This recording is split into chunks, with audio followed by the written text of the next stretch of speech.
Genesis House, FirstNet, built with AT&T, and the Friends in Recovery podcast are proud to bring you Answering the Call, the First Responders podcast. Join your hosts, Podfather, Jersey Ed, and Noontime with Skylar Noon, as they address the real issues of first responders' health and wellness, from physical and mental health to relationships and work-life balance. Answering the Call, the First Responders podcast, is available on Facebook, Podbean, iTunes, and YouTube, as well as iHeartRadio, 24 hours a day, 7 days a week. Now, here are your friends in recovery answering the call. Hey, everybody. Welcome to Answering the Call, the First Responders podcast, sponsored by FirstNet, built by AT&T. I am the Podfather, Mike Miles, and I'm here with my friend, good friend, close friend, Jersey Ed. What's up, guys? Hey, what's up, Podfather? We got a great guest today, Clifford.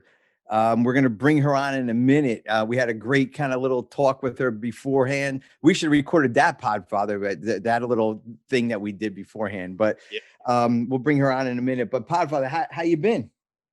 I've been busy. Really busy. Had a bunch of things to take care of last week, and all caught up. And yeah, doing good. And looking forward to the summer. Looking forward to vacation. Good. Family. My son's getting married, as you know. Chris is getting married in September, so that's always exciting. We love had Chris. A wedding in a while, and Chris and Claire, Claire Casserly and Chris Miles. So Good. yeah, things are good. My youngest daughter just got into a master's program. Good. Cara, and my oldest daughter just came back from a trip to Florida, and with her 2 children and her boyfriend. My life's good, bud. My life's good. Yeah. So all those years of working overtime and detail work paid off to the weddings and all the crazy shifts, exactly. all the stuff that happens. I was thinking how fortunate, the average life expectancy of a white police officer is about 59, which is really sad because the average life expectancy of a white male is 78. And but I feel good. I'm 67. I've been retired almost 6 years next month. And wow. I'm loving it. I'm loving life. Congratulations, Podfather. Well, real quick, if you guys want to get a hold of the Podfather and congratulate him on anything, that's right. You can get a hold of us at, you can call us at 617-379-1163. At 617-379-1163. And Podfather, the only fucking reason, I'm going to excuse my language, AT&T, but the only reason that I'm keeping this number, and nobody calls it, okay? The only reason I'm keeping it was because it's your old badge number. That's the only reason, okay? So I'm deducting this phone number out of your paycheck every week, all right? No, we don't get paid for this. I do like the number, that's for sure. I know. Or if you want to send us an email, that we do get a lot of emails. help@friendsinrecoverypodcast.com. That's help@friendsinrecoverypodcast.com. And if you want to be a guest on the show, if you want to talk to us, whatever you want to do, feel free to send out that. And also, we need your likes and subscribes. Please, as you're listening to this, hit like or subscribe and make sure that you guys kind of get a, get our little dingy thing when every Tuesday morning when we come out. But the other thing too is if you go to Friends in Recovery on Facebook or Instagram, you'll also see us on there too. So that's all the stuff we had to get out of the way. So Podfather, I want to bring on a wonderful guest. So our good friend, Joe Rizzuti, Hot Dog Joe, I was on a badge meeting the other day. And just for the record, everybody knows this, but Autumn, I am not a first responder. Okay. I'm in recovery and I ran from you guys 27 years ago with a pocket full of cocaine and all kinds of other stuff. And that's why I'm on here, because I kind of like what's going on with the first responders and how we're looking at recovery and addiction. So that's why I'm on here. So I just want to before I bring you in, I just want to let you know that I am not a first responder. So anyways, our guest today is Clifford. She has a podcast called Changing the Culture. Our good friend, Joe Rizzuti, Hot Dog Joe, told me about her on a badge meeting one night. And he's like, you got to check her out. You got to have her on the show. So Joe, Autumn's on the show because of you. And Autumn, welcome to the show. How you been?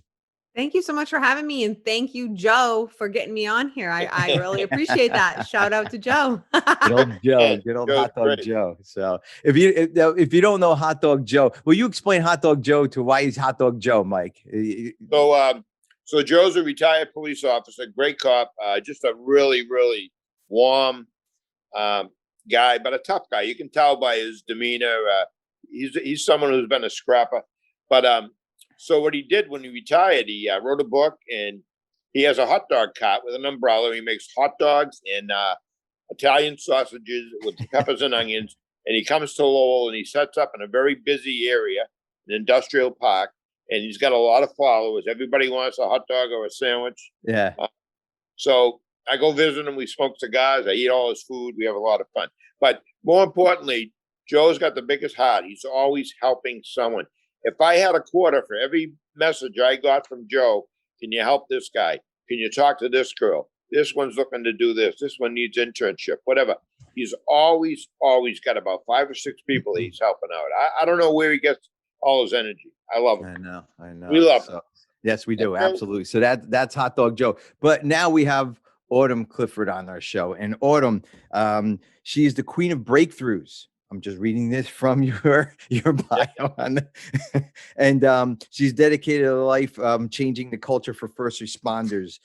She's a 2nd degree black belt, and she has her own self-defense company teaching women to defend themselves. She earned her BS in criminal justice and psychology. She became a police officer, worked for 3 different agencies, and she focused her efforts on learning professionalism and earning various certifications. She injured her back one day, I guess, and the doctor said it's I guess time to go and move on to another career, and she did that, and she came across Tony Robbins. So that is my link with her, Podfather. When I seen Tony Robbins, I was like, yeah. So we're going to talk more about that. She came across Tony Robbins, probably somewhat changed her life, like myself, kind of put us back in the driver's seat, saying, you know what, I'm not giving this life up. Injury, back injury, drug addiction, whatever it is, I'm going to conquer this. And now she is, she's just doing wonderful things for first responders. And she, I like what she says. Remember, you won't go on duty without your external Kevlar. Why wouldn't you take care of yourself internally? Basically, that's what she's saying. So Autumn, welcome. And that was my quick version of kind of reading through all your stuff, but why don't you give us the longer version of who you are and what you do? So welcome to the show. Thank you. Thank you guys so much for having me. I'm excited to be here. We have a lot to talk about. So basically, I'll tell you a little bit about me. I've been in the martial arts since I've been 5 years old. As you heard, I have a couple degrees and a black belt. I studied Shotokan, Japanese karate, but also judo and jujitsu, studied kickboxing, boxing. I got myself a couple of titles, which was really cool. First in Maine, I was the number 1 in Maine for a few years. And then I actually went on to New England's and then internationally. And I met Chuck Norris, which was a huge highlight of my life. Baby. Really? Yeah. Right. Yeah. Love Chuck. He was awesome. And the reason I'm telling you that is because that was a really strong basis for my life and where I am now. I actually am still very active, with my martial arts school. I go up, I support them. Actually next week I'm going to a black belt testing. And so that's really been instrumental in my life. I became a police officer when I was 20 years old. So in the state of Maine, you can become a police officer when you're 20. And a lot of people have a lot of opinions about that. Happy to chat about it. But I was going through college when I became a police officer. I started in a part-time capacity working for a sheriff's department. I did court security and I did transport. And what that transport is transporting inmates from one facility to another. And court security is guarding the judges. And so that was the best place I could have started my career, to be honest. And I learned a lot. While I wasn't inside of the jails, I was inside of the jails. I just would go outside of the jails, which is very different than a correctional officer, right? So So I really got to learn a lot about the whole system, and then working, in the courts and understanding the judicial system was just, honestly, I just wish every officer could have that foundation that I had. It really, it changed me, and I'll talk more about that. But so anyways, I started there, and then I went to, the Capitol Police, the Capital City Police of Augusta. Is Augusta Police Department is for Maine. It's one of the busiest police departments. Per officer, we handle more calls than any officer in the state, just because the call volume is so high and we have so few officers. So I was busy, and then I ended up coming down to Southern Maine, where I actually sustained a back injury. But here's the thing. I don't have a cool story. I don't have I got into a fight or a shoot or anything. It's literally what thousands and thousands of first responders go through. It's literally just an injury compounded from my 20-pound duty belt, from my from my boots that sucked, from wearing a uniform that was not designed for a woman. I know the feeling. Exactly. And in my vest, and sitting in my cruiser and doing all my typing completely twisted and to the right. And that actually, I sustained a back injury. I have a herniated, torn, and degenerative disc. And now people have herniated discs and bulge discs, but the problem is the tear in my disc. The tear is almost all the way through. And so my doctor was like, okay, wait a minute. We need to sit down and we need to talk, because if you were to get into a situation where you couldn't stop doing what you're doing, i.e. a fight, a run, chasing a bad guy, whatever, then, what's going to happen? It could tear all the way through. And then we don't know if you're going to be paralyzed. We don't know what that's going to happen. And so I had to get off. I hit a real bad depression. I hit a low. When any officer, any first responder, any person loses that sense of identity, it brings you down. Yes. Sure. Absolutely.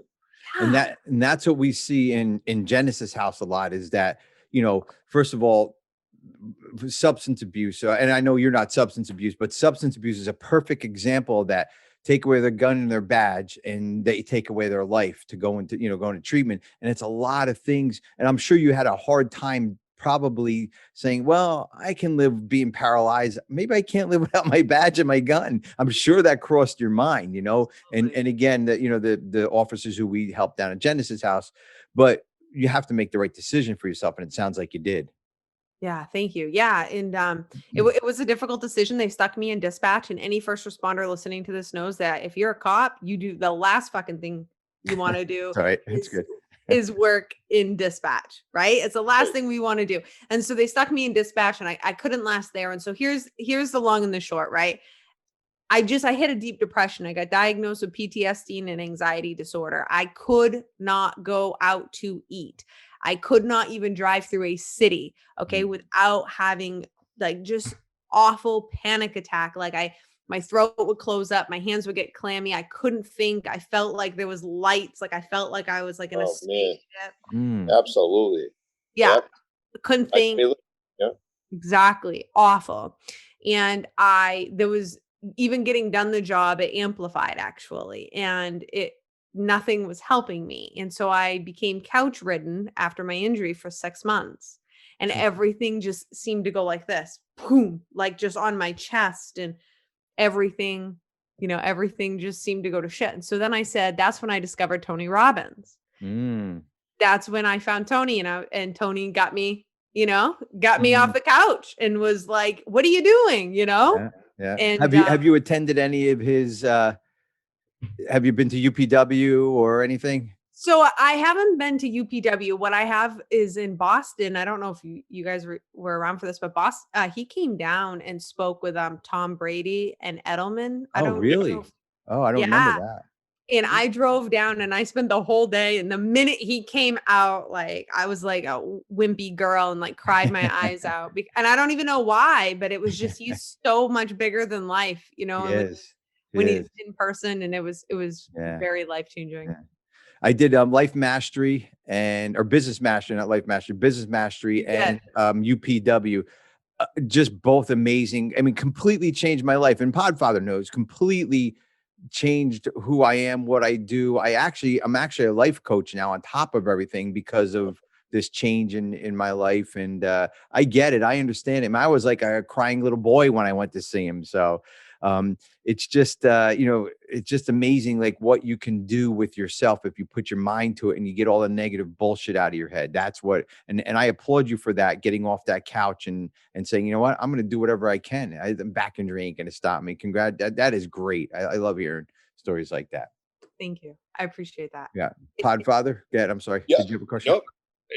I'm just enjoying listening. I don't know much about Tony Roberts. I've seen him on TV, but I do remember the what Autumn's talking about. I know Tom Brady, Julian Edelman, they're big followers, and they definitely fed right into his philosophy. And I look at Tom Brady as probably one of the best, no, not one of the best athlete my entire life, as far as his ability, his kindness, his humility. Mm-hmm. I mean, and just his fitness, and you've never heard a bad word about the guy. I mean, he's not, anyway, I just think he's a great athlete. So if he's going to tote someone like Tony Roberts, I just guess, he's got to be something special. Yeah. Yeah. And it's overcoming. Quick break. Quick break. Yeah. Real quick before you go. It's just overcoming adversity. That's what it is. And let's talk about that when we come back, how you did overcome that. So Podfather Ged. Yep. Answering the call, the First Responders podcast, sponsored by FirstNet, built by AT&T. We'll be right back. You're first. First to respond. First to put others' lives before your own. And in an emergency, you need a network that puts you first. That connects you to technology, to each other, and to other agencies. Built with and for first responders. FirstNet. The only congressionally authorized wireless network for first responders. Because putting you first is our job. Since 1992, Genesis House has been helping real people heal from addiction on their private recovery campus in beautiful Palm Beach County, Florida. Their family-owned program is accredited by the Joint Commission and offers detox and dual diagnosis treatment in a comfortable and confidential setting. At Genesis House, they focus on treating the underlying causes of addiction. Their comprehensive approach includes psychiatric care, individual and small group therapy, trauma healing techniques, and holistic care including yoga, massage, and animal-assisted therapy. After treatment, their clients enjoy the lifelong support of a nationwide network of Genesis House alumni. Call Genesis House today at 1-800-737-0933 to speak with someone who understands. Visit them on the web at www.genesishouse.net. It's time to start your journey to a long and successful recovery.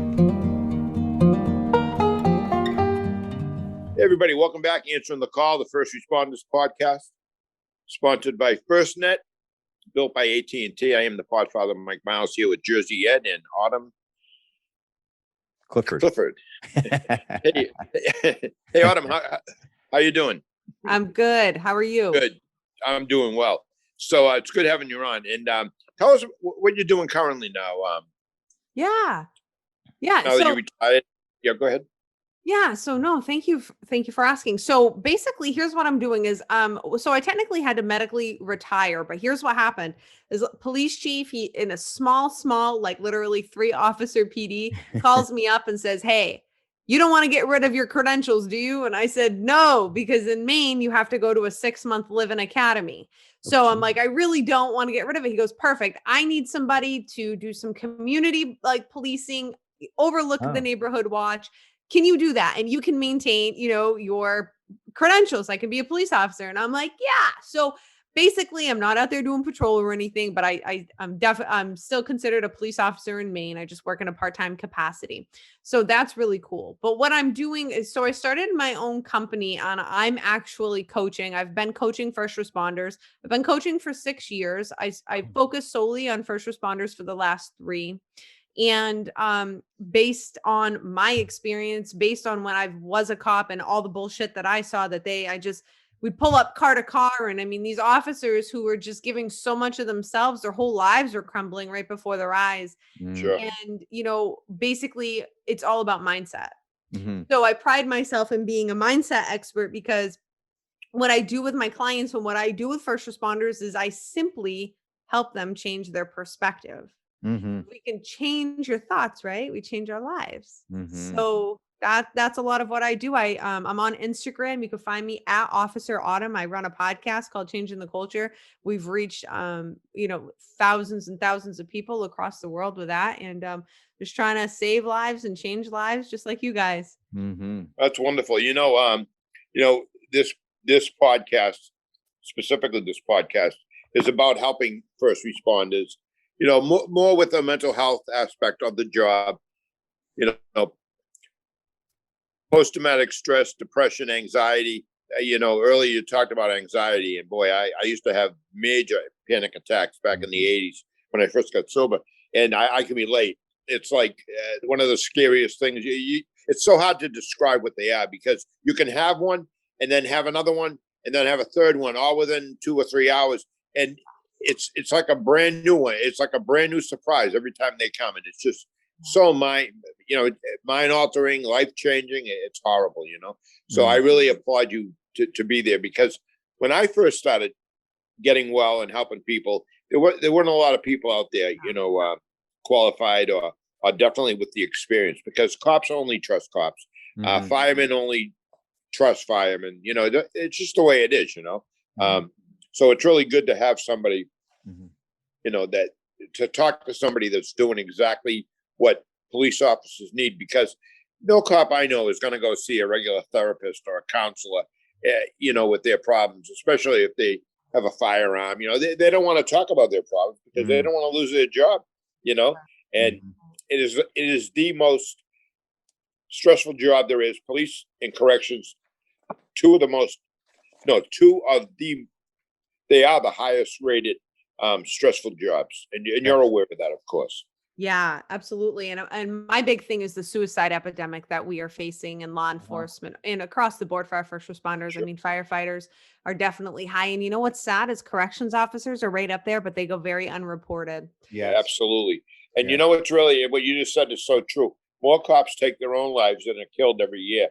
I've been down to DC for the Police Memorial Week in May several times when I was active before I retired in 2015. And just an incredible show of support for these families. I'm talking hundreds of families that lost their loved ones over the course of a year, and the media doesn't cover it the way they should. Cops aren't protected the way they should be, and it's not getting any better. Let me just say that. I just heard on the radio this morning, a station I listened to, that a third less correctional officers nationwide, a third less trying to become correctional officers.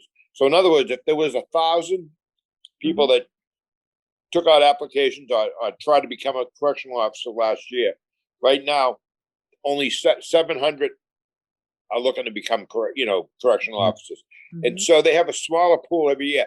Police are going in the same direction just because of everything that's going on with all the negative publicity. It's horrible. It's horrible what's going on there. Guys, just all the suicide talk we were talking about, all the depression. I forgot to talk about Copline, Podfather, our friend Stephanie Samuels, who started a 1-800 Copline. That's 1-800-267-5463 or copline.org. Stephanie put a wonderful program together over there. I think they just had another graduating class of retired officers helping officers out. There's over 100 some odd. Sure, Eddie, tell Autumn what Copline is. Yep. So Copline, Autumn, and everybody who's listening, is a 800 number, and you can also go on their website, and there's chats on the website of any officer having a problem, suicide, whatever they're thinking about, the depression, divorce, whatever you guys go through. This wonderful woman, Stephanie Samuels, who's been on our show. She just started this Copline, and it's just been taking off. They're helping thousands of officers save their lives, basically. So Copline is 100. There are 100 police officers retired. They volunteer to answer the phone. Yep. Oh, Podfather, we lost him. That's okay. So what do you say? 24/7, 365. You never know what you're going to get when you're on answering the call with us. So should I fall over now, Podfather? Is this any way to impress a guest? Good Lord. So funny. That's right. This is good. So anyway, yeah. You don't need to see me. You can hear me, right? We got you. No, we see you now. We see you too. Yeah. Get on. I'm sorry. After the show, I would really like it if you guys emailed me. You guys sound like you have so many resources. I want to put all these on my website. Like, so every resource you have for first responders, please. I want an email. Send it to me. I'll put it right up on my website. And this sounds like a really great one. Yeah, we will. Yeah, Stephanie, she just does an amazing, and I'll get you hooked up. She also has a podcast too. You should be on her podcast. What is it? It's you remember? I don't remember. After the show, I'll look it up and get it over to you. But all this, what we're talking about is what we kind of talked about earlier, is overcoming adversity. Change your thought, change your mind, just get into a different mindset. I like that you said, you talk to people about you're a mindset expert, and that's what we need to be to overcome everything. I'm moving right now. And let me tell you, that is tough stuff. I mean, it's just, but you have to get into a different mindset and just be okay with it and think positive about whatever situation, whatever life hands you, a busted up back or drug addiction or an alcohol addiction, whatever it is, whatever you guys are listening to out there. And the thing is, guys, is that it can be done rather quickly, right?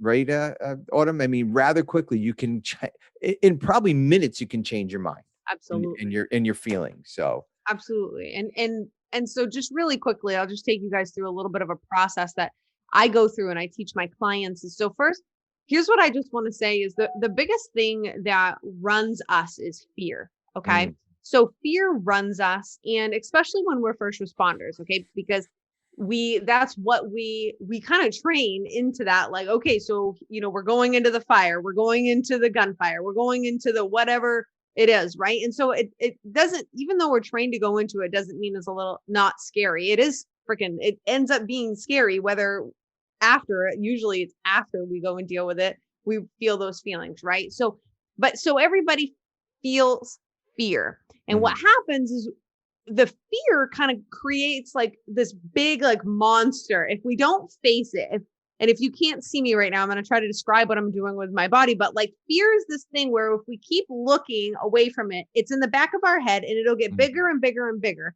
until we turn around and we actually face that fear. Whatever the underlying fear is, a lot of our fears as humans is this fear of being inadequate and not being enough, right? Because if I've talked to thousands of people, what are you afraid of? And it's always, well, I'm not good enough. When we get to the bottom line basic and we weed it out. So we have to face our fear and we have to look at it and we have to go, okay, so what is that underlying fear? Okay, so we face it. And then we have to go and we have to ask ourselves, okay, so where did that come from? A lot of times it comes from it stems back from our childhood, a childhood experience that we had, right? So we go back and we go, okay, where did it come from? And then we have to go, okay, well, is that the ultimate truth? Is that my ultimate truth? Yeah. Is it the truth that I'm not good enough, or I'm, fat, or nobody likes me, or whatever, right? Is that the ultimate truth? It's always a no. It's always a no. Once you get to the bottom line, well, that's not really the truth. And then you can go and you can start flipping that fear. Like, okay, well, I guess it's really not the truth because blah, blah, blah. I call it finding evidence. You've got to find evidence that fear is actually not true. And then what you'll do from there is you're going to create new thoughts. People call these affirmations. And you literally teach yourself to think a new thought. And so every time you kind of feel that trigger of that fear, you start thinking a new thought. I do this every single day, multiple times a day, and it has completely changed my life. It has brought me from a couch-ridden, unhappy officer who was in a ton of pain, gaining weight, right, to literally a very successful person who is out there. I've lost the weight. I'm happy. I'm leading hundreds and hundreds of people now. And the only reason I've been able to do that, you guys, is because I changed my thoughts. Yes. Exactly. You know, 100%. a nice assessment of what you do. And, you know, it's so true that, you know, when we take these jobs, we'd do anything to get them. You know, we go through such a strenuous process of interviews and, you know, oral boards and testing and physical fitness. I mean, I've known people that couldn't do that push up in a nick of time, or couldn't do an obstacle course quick enough, or couldn't get over a wall, and they didn't get the job. So when they say the best of the best, they're not kidding. I mean, you have to pass very strenuous you know, exercises and conditions to get the job. Then you get the job, but no one ever tells you when you get this job about the suicide rate, about the depression, about the anxiety, you know, about, you know, life change, maybe, you know, where you can't just go out to eat with your family, and, you know, you never know who you're going to run into, you know, so there are many variables that go with this job that you don't learn about, especially about anxiety, panic, depression. Now, in the last maybe 9 years, I've actually spoken at academies, and we do discuss that. We talk about stress. We talk about the stresses of the job. So years ago, they didn't do it. Now they are doing it. But I can see policing going in a very different direction. And people like yourself, Autumn, you know, are so instrumental and so important to have around, because you definitely need to hear somebody who's been there, who is going to present to you the other side of this job. It's just not all about, you know, putting on a nice uniform and carrying a gun and, you know, going out there, and kids are going to love you and old people are going to love you. Those days are gone. It's true. Running and gunning is done. And you know, and you said something that's very pivotal, and I just want to underline this, is you said the job's got to change. Well, it is changing. And you know what? I mean, and I won't get on my soapbox. I'll save that for another time. But the next podcast. The thing is that it has to change. And you know what? There's a lot of negative going on right now in our world, right? But you want to know what I see? The one positive is that policing has to change, and it has to change from the top down. We need better leaderships. We need, you know, everybody talks about bridging the gap, and we want our officers to be this, and this. Great. So we're going to start treating them like they're humans, and we're going to give them the support and the tools they actually need to, you know, to go through this job and be healthy. Yes. And then you're going to see these officers being able to communicate and be with our communities and bridge that gap, right? But when you have officers who are so stressed out, who are dealing with PTSD, anxiety, crippling depression, numbing themselves, as you guys, you know, talk about a lot, numbing themselves with everything under the sun. And then you want them to go be nice to all of our community and the public. It's not going to happen. No, it's definitely not. Yeah. And that's when they get the tough skin about the community, the tough skin about management, tough skin about everything. And then that's when they get into their little bubble and say, well, cops are assholes. But no, cops are not assholes. It's just how it's just where they're at. And you know what? I think everybody in life should have a coach. Number one, I have 2 coaches, and then I belong to 2 different coaching communities. And it just completely changed my life. But police officers definitely should have a coach, guys. And if you want to kind of find out how to get a hold of Autumn, how can they get a hold of you so they can hire you as a coach? And guys, I am serious. If you're listening to this, look her up and at least take one session with her to see how it can change your life. So thank you so much, Ed. I really appreciate that. So basically it's like this. So there's a bunch of different ways you can work with me and get in touch with me. What I want to say is that, so I teach people how to become coaches, whether it's for themselves, or I have a lot of people out there now. We're getting people into police departments, helping first responders, and they're becoming certified through me, because you need to anybody can go coach anybody. And, you know, Podfather can speak to this. Like, we have a lot of certified counselors and psychologists and all these things, but you're not a cop. How many times have I sat in one of these? I'll be honest. I've been to counseling for years. I needed it, but they didn't understand me. And so that's the difference. And I'm not a counselor, I'm a coach. And so I'm out there and I'm teaching people how to coach. And, you know, basically that's just to be a mentor, a guide, an objective, you know, a voice of reason. And so anyways, you can get a hold of me on Instagram. I'm always big over there. It's at Officer Autumn. And, or you can go to my website, autumnclifford.com. I actually have a free training if you're interested on how to become a coach. It's a free training right on my website. You just put your name and your email in and I'll email it to you. And I'll teach you the basics around coaching. And if you want to come be in my communities, I have a ton of ways to do that. OfficerAutumn.com. Right? Nope, autumnclifford.com. AutumnClifford.com. I'm going to put all this in the show notes, and then Officer Autumn on your Instagram. Yeah, and Autumn Clifford on Facebook, and I have a Facebook group called Changing the Culture. Yeah, I mean, I'm everywhere too. Cool. Okay, good. So good having you on the show. You're a breath of fresh air, and I can see going forward from an old man's point of view. Towards the end of life, there's 3 stages of life, and I'm on the back 9. But it's so good hearing someone like yourself who's got all this energy, very vibrant. You have a lot of knowledge, very knowledgeable. It's so good knowing that there are people like yourself out there that are going to be there for this next generation or the future generations of police officers. Thank you so much for coming on the show. Thank you so much for having me, you guys. I love that and I appreciate that. And just to say this, I have they called me on my shift. They called me the pit bull because you know what? I'm not going to fucking stop. So you're right. I've got a voice and it's going to be heard. And my goal is to change the culture in law enforcement. So we're not stopping.